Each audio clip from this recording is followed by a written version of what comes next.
చాయ్ పెట్టుకో అమ్మ, తలనొస్తుంది. పెట్టుకొస్తాను. ఇగో తాగు చాయ్. ఏం పడ్డది ఏందమ్మా? ఇళ్ళ పురుగు పడ్డది ఎట్లా తాగుతారమ్మా? పురుగు పడితే చిటికెల తీసి పడేసి తాగాలి. ఏమమ్మా చాయ్ ఎట్లా తాగుతారమ్మా అండ్ల పురుగు పడ్డాక? మరి వెనకడికి పురుగులు పడ్డ బియ్యము కంట్రోల్ బియ్యం వండి పెట్టలేదా మాకు? మేము ఆ పురుగులను తీసేసి తినలేదా? శవా నాడు ఎనడం మాట తినది మీరు.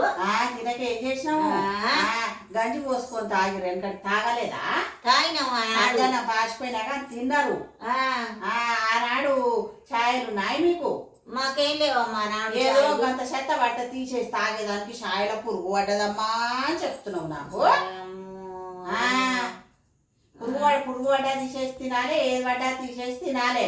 అట్లా ఆనాడు మాకెట్ట పెట్టినావమ్మా నువ్వు? అట్లనా? కంట్రోల్ బియ్యం తెచ్చాడు వండుకోరే అంటే వండుకొని తిన్న పురుగులు ఏరేసుకుంటే తిన్నాము. అంతకన్నా చెడిపోయినా ఇప్పుడు ఛాయ. రామ రామ వస్తుంటే కాలం ఎక్కువైంది, సూకిరాలు ఎక్కువైనాయి జనాలకు. ఆ ఛాయ ఒలగపోస్తే పాలు కొనాలి ఇప్పుడు. మళ్ళా పాలు 60-70 ఏంది 80 రూపాయలకు లీటర్ పాలు ఏడ తెచ్చిపోయాలి నీకు? అట్లనా?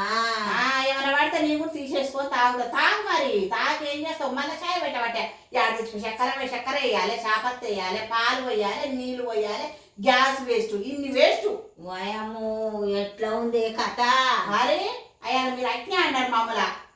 ఇక మధ్యాహ్నం అన్నం పెట్టుకుంటే మోనికి నీకు మారు కావాలా అమ్మా? ఒక్కసారి తింటారు మధ్యాహ్నం అంటే. అయ్యో రామ రామ. మరి ఆయన మర్చిపోయింది అనుకుంటున్నావా? కూర వేసుకుంటున్నా. మా కొడుకు కావాలి, మా అల్లుని కావాలి, మీ మామ కావాలి అనేది నాకేసినావు. అన్ని మతికే ఉన్నాయి. అందుకే నేను ఇప్పుడు ఇట్లా అంటున్నా నేను. సరేలే అమ్మాలి.